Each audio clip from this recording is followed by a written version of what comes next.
आज भी ज्यादातर भारतीय परिवारों में बूढ़े होने का मतलब है नॉर्मल जिंदगी से अलग ईश्वर के भजन करते हुए अपनी मृत्यु का इंतजार करना, अपने हर छोटे बड़े काम और जरूरत के लिए दूसरों पर निर्भर हो जाना।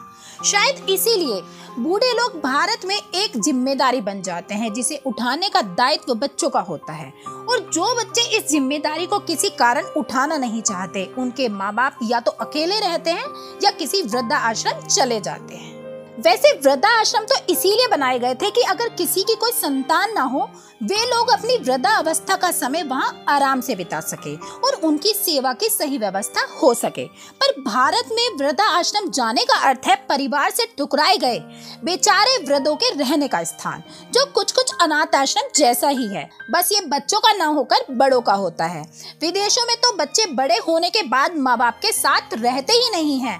माँ बाप के साथ रहने वाले बच्चों का मजाक उड़ाया जाता है। माँ बाप कहीं और नौकरी करते हैं और बच्चे कहीं और। लेकिन अब हमारे देश में भी वही चलन हो गया है। यहाँ भी अगर आप देखोगे तो आज की पीढ़ी के लोगों के बचपन का घर और जॉब के बाद का घर अलग हो रहा है। आजकल पति पत्नी दोनों काम करते हैं तो किसी के पास समय ही नहीं है, और बचा हुआ समय वो अपने आप में बिताना चाहते हैं। बच्चे भी आया पालती हैं, फिर बच्चों की जिंदगी पढ़ाई में हॉस्टल में बीत जाती है। जब कोई बच्चा खुद ही बचपन से अपने माँ बाप के साथ नहीं रहता तो आपको क्या लगता है वो बच्चा बड़ा होकर माँ बाप को अपने साथ रखने वाली सोच रखेगा? मैं कुछ वृद्धाश्रम में जा चुकी हूँ। वहाँ ज्यादातर लोग अपनी खुशी से नहीं जाते, बल्कि किसी न किसी मजबूरी में रहते हैं। या तो उनके वारिस नहीं है, या इतने बीमार हैं कि अपनी सहायता खुद नहीं कर सकते, या उनके बच्चे उन्हें छोड़ देते हैं। मेरा मानना है कि अपने बूढ़े माँ बाप की सेवा अपने घर से अच्छा कहीं नहीं की जा सकती है। जो माता पिता अपने समय में अपनी संतान को हर सुविधा देकर उसे किसी काबिल बनाते हैं, उन्हें ही बूढ़े होने पर आश्रम में जाना पड़े तो ऐसी संतान क्या मतलब? भारत में बहुत से वृद्ध लोगों को भले ही अपने बच्चों का सहारा ना मिल पाता हो, लेकिन आज देश में कई ऐसे वृद्धाश्रम हैं जो उनकी देखभाल बहुत अच्छे से करते हैं।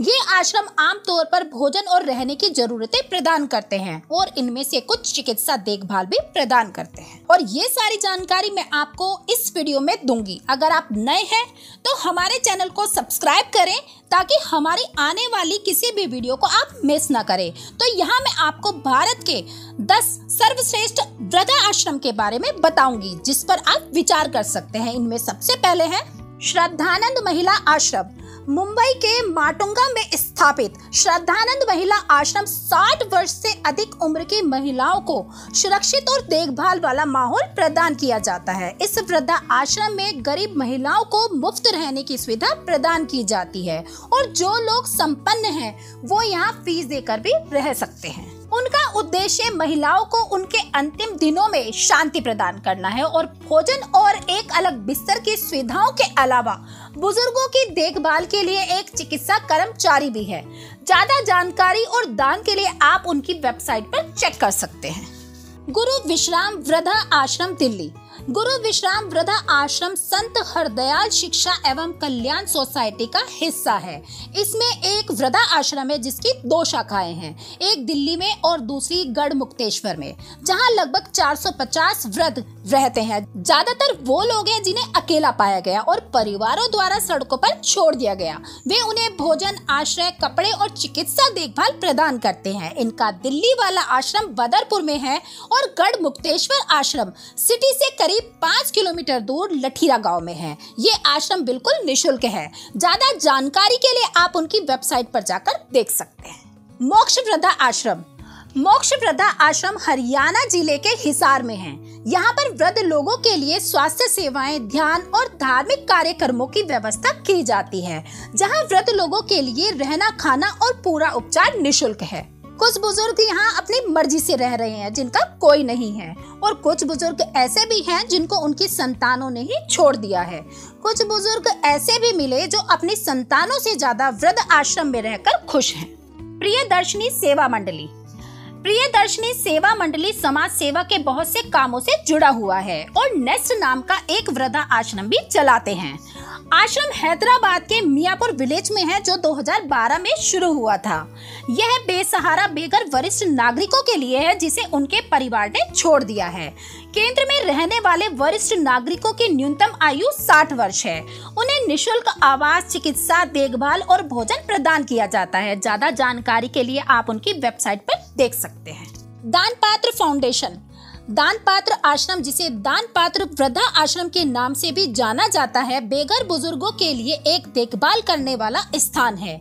ये आश्रम इंदौर जिले के ऊषापुरा गांव में है। दान पात्र एक एनजीओ है जो अपने समाज कल्याण के कामों की वजह से जाना जाता है और कार्यों की वजह से देश विदेशों में कई उपलब्धियों से अपना नाम कर चुका है। ये आश्रम बेघर बुजुर्गों को रहने के लिए सुरक्षित और आरामदायक स्थान देता है। दान पात्र आश्रम जैसे वृद्धा आश्रम उन बुजुर्गों की मदद करते हैं जो दुर्व्यवहार, पारिवारिक समस्याओं, पैसे की समस्याओं तथा स्वास्थ्य समस्याओं से पीड़ित हो सकते हैं। बाकी जानकारी आपको उनकी वेबसाइट पर मिल जाएगी। हेल्पेज इंडिया, इसमें ऐसे बुजुर्ग सदस्य शामिल हैं जो बेसहारा, बीमार और परिवार द्वारा त्याग दिए गए हैं और जो आपदाओं के कारण बेघर हो गए हैं। हेल्पेज इंडिया ने पंजाब में पटियाला और गुरदासपुर, तमिलनाडु में कडलूर और पश्चिम बंगाल में कोलकाता जैसी जगहों पर वृद्धा आश्रम बनाए हैं। हेल्पेज भारत में 300 वृद्धा आश्रमों से जुड़ा हुआ है और बुजुर्गों के लिए 5 बैरियर होम चलाता है। आप अधिक जानकारी के लिए वेबसाइट पर विजिट कर सकते हैं। अभिनव समाज। अभिनव समाज दिल्ली में जय मां दुर्गा वृद्धा आश्रम चलाता है और उन बुजुर्ग लोगों को मुफ्त आश्रय, भोजन, चिकित्सा सुविधाएं और अन्य सभी बुनियादी जरूरतें प्रदान करते हैं जो बेसहारा, बीमार और परिवार द्वारा त्याग दिए गए हैं। अगर कोई बुजुर्ग यहाँ मर जाता है तो अभिनव समाज उनके अंतिम संस्कार भी व्यक्ति के धर्म के अनुसार करता है। इससे उन बुजुर्गों को बहुत मदद मिली है जिनके बच्चे उनकी मृत्यु के बाद भी उन्हें स्वीकार करने से इनकार कर देते हैं और उनका अंतिम संस्कार करने के लिए उनके पास कोई नहीं होता। संजीवनी वृद्धा आश्रम। संजीवनी वृद्धा आश्रम छत्तीसगढ़ के रायपुर सिटी में है। आश्रम का मुख्य उद्देश्य बुजुर्गों को सम्मान, स्नेह और सुरक्षा प्रदान करना है ताकि वे अपने जीवन के अंतिम वर्षों को शांति और संतोष के साथ बिता सके। बुजुर्गों को न केवल पारिवारिक माहौल प्रदान किया जाता है बल्कि उच्च स्तरीय चिकित्सा सुविधा भी प्रदान की जाती है। संस्था वर्ष में एक बार बुजुर्गों के लिए तीर्थ यात्रा का आयोजन भी करती है। आश्रम में आपको निशुल्क आवास, भोजन, वस्त्र, चिकित्सा एवं मनोरंजन की सुविधाएं भी प्रदान की जाती है। अक्षय ट्रस्ट। अक्षय ट्रस्ट ने चेन्नई के मुदीचूर में बेसहारा वरिष्ठ नागरिकों की सुरक्षा के लिए एक वृद्धा आश्रम शुरू किया। वे उन वरिष्ठ नागरिकों की देखभाल करते हैं जिन्हें उनके अपने परिवार द्वारा उपेक्षित किया जाता है। उन्हें प्यार और स्नेह के साथ अच्छा आश्रय, कपड़े, भोजन और चिकित्सा सुविधा प्रदान की जाती है। Amu care charitable trust. Amu care trust की स्थापना मोहन जी ने वर्ष 2003 में उनकी बेटी अमू के लिए की थी, जिनका 4 वर्ष की छोटी सी उम्र में एक दुखद सड़क दुर्घटना में निधन हो गया था। कई लोग अपने बीमार माँ बाप को फुटपाथ पर तड़पने के लिए छोड़ देते हैं। उनके पास खाने के लिए भी पैसे नहीं होते। अमू केयर ऐसे वरिष्ठ नागरिकों की देखभाल कर रहा है।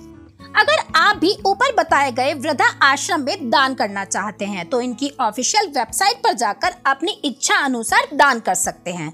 दान का मतलब सिर्फ पैसा देना नहीं है, इसका मतलब यह है कि आप आश्रम में जाकर वॉलंटियर की तरह भी हेल्प कर सकते हैं।